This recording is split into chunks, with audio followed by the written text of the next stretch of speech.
मी संजय भासू चव्हाण, राहणार काशीराम तांडा, नागलगाव, तालुका उदगीर, जिल्हा लातूर इथला रहिवासी असून मी माजी ग्रामपंचायत सदस्य. येत्या गेल्या 5 वर्षात पिढ्यानपिढ्या आमचे पाण्याचा त्रास खूपच आहे. 4 बोर असून सुद्धा 2 बोरला पाणी आहे आणि 2 बोर नादुरुस्त आहेत. तरी सरकारला विनंती आहे आमची, 2,65,00,000ची मंजुरी असून सुद्धा त्याकडे लक्ष नाही शासनाचा, किंवा शासन त्याच्यावर ध्यान देत नाही. कुठले कर्मचारी, इंजिनियर कोणीच काही बघत नाही.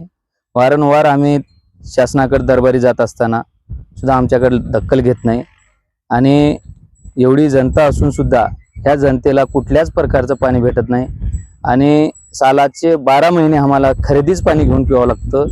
आणि 2 हापसे असून, बोर असून ह्यांना वारंवार बारीच असतं. बारीमुळे कोणी लोक, जनता कंटाळून पैशाने पाणी आणून पितात. एवढी मोठी योजना असून आमची योजना फेल होण्याच्या मार्गावर आहे. ह्याच्या अगोदर सुद्धा पाण्याची योजना झालती, ते सुद्धा आम्ही 20 वर्षाच्या खालची गोष्ट आहे, ते सुद्धा फेल झाली. त्याच्यानंतर आम्हाला 2,65,00,000ची जलजीवन योजना हे मंजुरी झाली. मंजुरी होऊन बी आज 5 वर्ष झाले तरी त्याला पाणी येत नाही ना, किंवा पाणी देत नाही, किंवा मोटरी चालत नाही, काही नाही.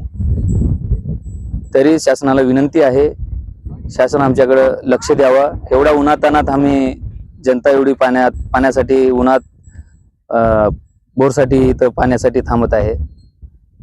तरी विनंती सर सांगतो, सरकार आमच्याकडे लक्ष द्यावं. हे विनायक अंबाजी चव्हाण बोलतोय. आमची तर पिढी गेली सर, पण आता लेकरा बाळाची पिढी जातात. ढोर जनावर कसं करावं पाण्यानं? पाण्याचा अति त्रास आहे आम्हाला. कमीत कमी 2 ते 3 कोटीची योजना केली 2 वेळेस, तरी बी पाणी सक्सेस व्हायला तयार नाही. करणार काय आम्ही? जे आहे ते तुम्ही हे करा तयारी, आणि याचं काय तर उद्देश करा. आणि गोरगरिबाला काय तर पाण्याचं काहीतरी हे करा. सगळे गावी घेऊन बोरवर सगळे बोर तुटून पडल्यात, पाणी नाही, काही नाही. म्हातारे माणसं आम्हाला घागरी उचलून रोज केसे गेले. आतापर्यंत किती काय काम सर?